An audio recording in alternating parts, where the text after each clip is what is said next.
Hey everyone, my name is Patrick, and what I'd like to do today is give you a brief overview of how to play this game called Bunny and a Pea.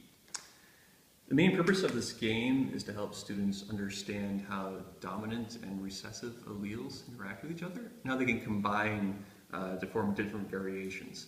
So we have some beautiful bunnies and some gorgeous peas on the board, and some very different combinations. The game consists of the board, which has the pictures and also the marker around the edge to give you the scores for players. We have score pieces, different tokens for different players.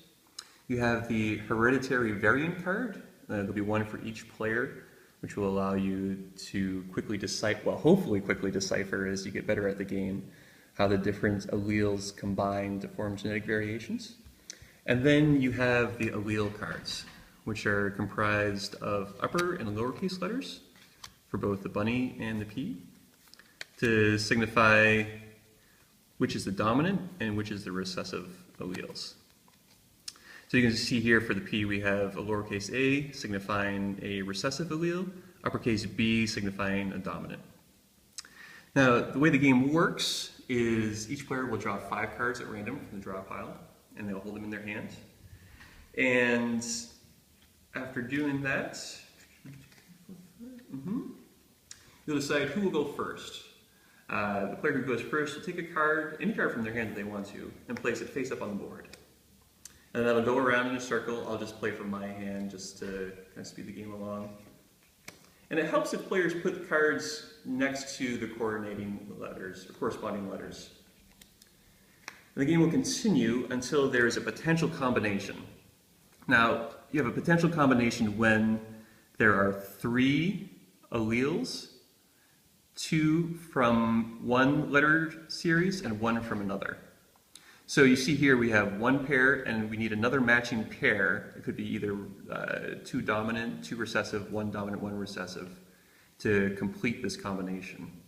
Once you have 3 in this pattern, in this 2 of one letter and 1 of another, then whoever plays this card, the person to their left would then draw a card from the top of the draw pile and see if it fits.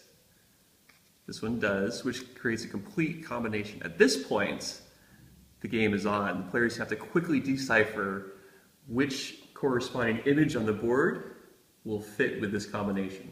So you can see here for the B we have a dominant allele and a recessive, so the dominant one will win out. On this one we have 2 recessive, so the recessive allele will come through.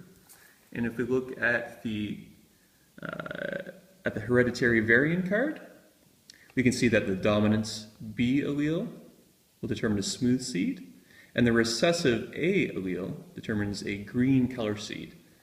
So, as soon as these cards are played, I have to quickly figure out which corresponding image fits this description.